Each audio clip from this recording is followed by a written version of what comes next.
everyone. I am Rajni Meena, assistant professor department of English, government college Rawatbhata. एक बार फिर अपने यूट्यूब चैनल इंग्लिश ट्यूटोरियल में आप सभी का स्वागत करती हूँ।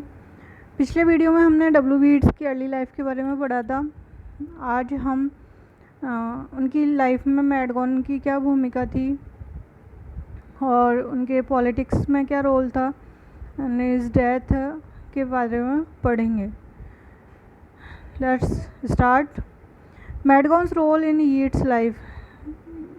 In 1889, Yeats met Madgon, a 23-year-old English heiress and an ardent Irish nationalist. She was 18 months younger than Yeats and later claimed she met the poet as a paint-stained art student. Gon admired the island of statues and sought out his acquaintance. Yeats began an obsessive infatuation, and she had a significant and lasting effect on his poetry and his life thereafter.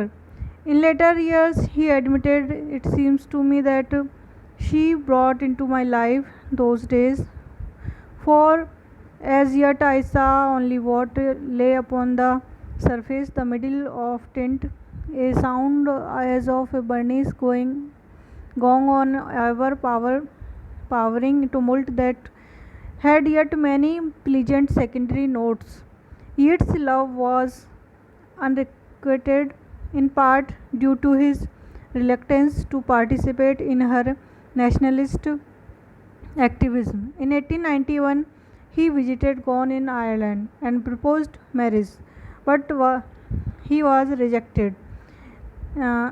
He later admitted that from that point the travelling of my life began.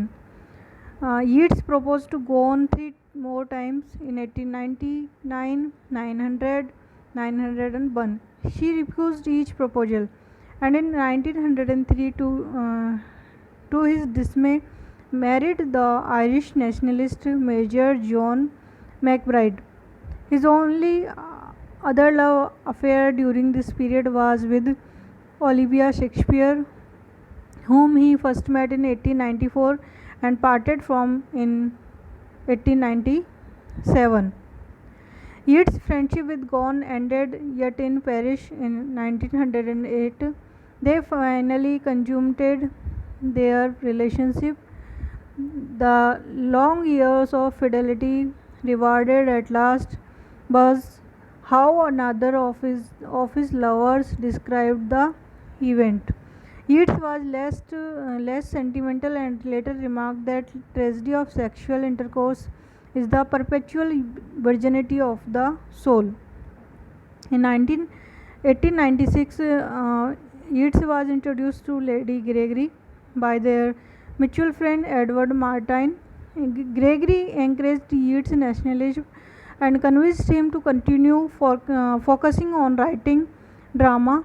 Although he was influenced by French symbolism, Yeats concentrated on an identifiably Irish content, and this inclination was reinforced by his involvement with a new generation of younger and emerging Irish authors.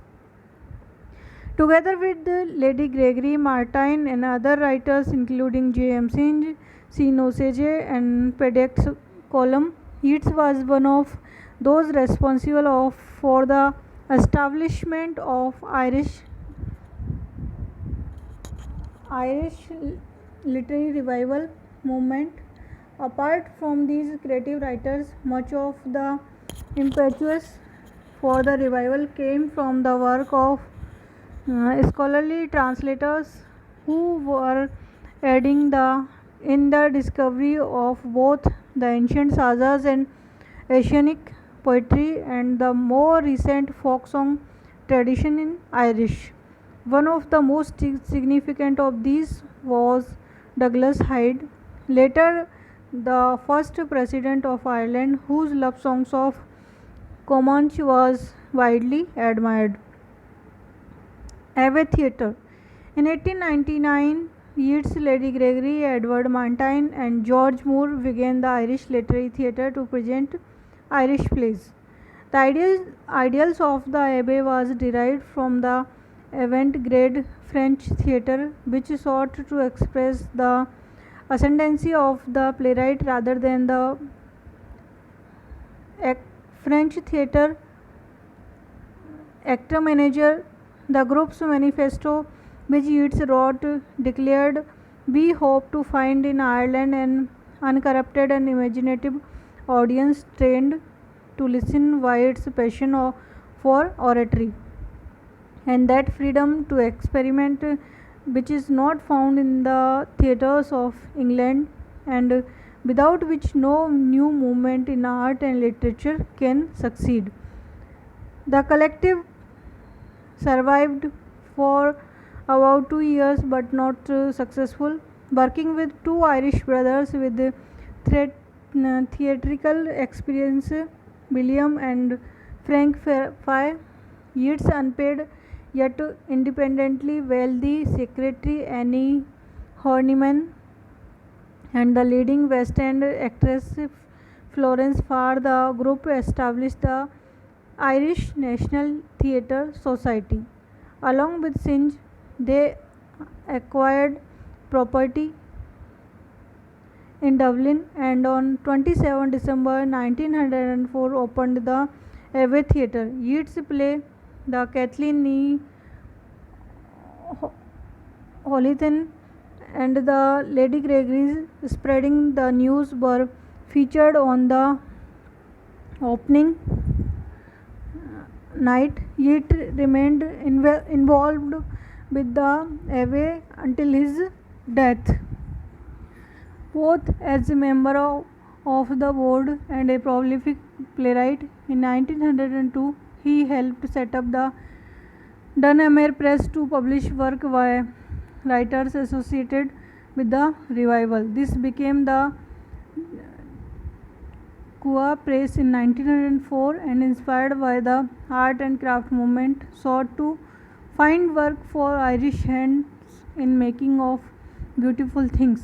From then until its closure in 1946, the press, which was run by the Poets Sisters, produced over 70 titles, 40 of them books by Yeats himself. Yeats met the American poet Ezra Pound in 1909. Pound has travelled to England at least partly to meet the older man, whom he considered the only poet worthy of serious study.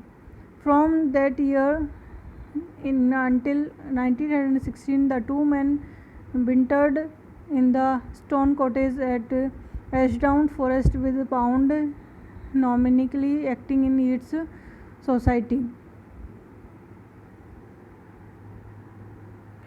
Yeats' politics. Yeats was an Irish nationalist who sought a kind of traditional lifestyle articulated through poems such as The Fisherman. However, as his life progressed, he sheltered much of his revolutionary spirit and distanced himself from the intense political landscape until 1922, when he was appointed senator of the Irish Free State. In the early part of his life, Yeats was a member of Irish Republican Brotherhood. Due to the escalating tension of the political scene, Yeats distanced himself from the core political activism in the midst of the Easter Rising, even holding back his poetry inspired by the event until 1920. In the 1930s, Yeats was fascinated with the authoritarianism, anti-democratic nationalist movement of Europe, but he composed several marching songs for the Blue Shirts, although they were never used. He was a fierce opponent of individualism, political liberalism, and saw the fascist movement as a triumph of public order and the needs of the national collective over petty individualism. On the other hand, he was also an elitist who about the idea of mob rule and saw democracy as a threat to good governance and public order. By 1916, Yeats was 51 years old and determined to marry and produce an heir. His rival John McBride had been executed for his role in 1916 Easter Rising, so Yeats hoped that his widow might remarry. His final proposal to Maud Gonne took place in mid 1916. Gonne's history of revolutionary political activism as well as a series of personal catastrophe in the previous years of his life, including chloroform addiction and her troubled marriage to McBride, made her a potentially unsuitable wife. In September 1917, Yeats proposed to 25 years old Georgie Heightless, known as George, whom he had met through Olivia Shakespeare. Despite warning from his friends, "George, you can't. He must be dead." Heightless accepted and two were married on 20 October. Their marriage was a success in spite of the age difference, in spite of Yeats' feelings of remorse and regret during their honeymoon. The couple went on to have two children, Annie and Michael. Although in later years he had romantic relationship with other women, Georgie herself wrote to her husband, "When you are dead, people will talk about your love affairs, but I will say nothing, for I will remember how proud you were." In December 1923, Yeats was awarded Nobel Prize in Literature for his always inspired poetry, which is a highly artistic form, gives expression to the spirit of a whole nation. He was aware of symbolic value of an Irish winner so soon after Ireland had gained independence, and sought to highlight the fact at each available opportunity. His reply to many of the letters of congratulations sent to him contained the words, "I consider that this honor has come to me less an individual than as a representative of Irish literature. It is part of Europe's welcome to free state." Yeats' old age and death. By early 1925, Yeats' health had stabilized, and he had completed most of the writing for a vision. He had been appointed to the first Irish Senate in 1922 and was reappointed for the second term in 1925. Early in his tenure, a debate on divorce arose, and Yeats viewed an issue as primarily a confrontation between the emerging Roman Catholic ethos and the Protestant minority. When the Roman Catholic Church weighed in with blank refusal to consider their anti-position, the Irish Times countered that a measure to overlaw divorce would alienate Protestant and crystallize the partition of Ireland. Towards the end of his life, and especially after the Wall Street crash of 1929 and the Great Depression, which led some to question whether democracy could cope with the deep economic difficulty, Yeats seemed to have returned to his aristocratic sympathies. Due to the aftermath of First World War, he became skeptical about the efficacy of democratic government and anticipated political reconstruction in Europe through totalitarian rule. His later association with Pound drew him towards Benito Mussolini, for whom he expressed admiration on a number of occasions. He wrote 3 marching songs never used for the Irish general. At the age of 69, he was rejuvenated by the Stenage operation, which was performed on 6 April 1934 by Norman Hare. For the last 5 years of his life, Yeats found a new vigor, evident from both his poetry and his intimate relation with younger women.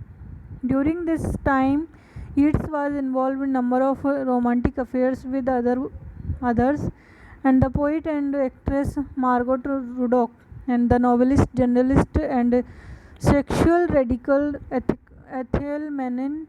As his early life, Yeats found erotic adventure conducive to his creative energy, and despite age and ill health, he remained a prolific writer. He died at the Hotel Ideal Séjour in Menton, France on 20th January 1939 at the age 73. He was buried after a decree and private funeral at Roquevain, Cape Martin. Attempt had been made at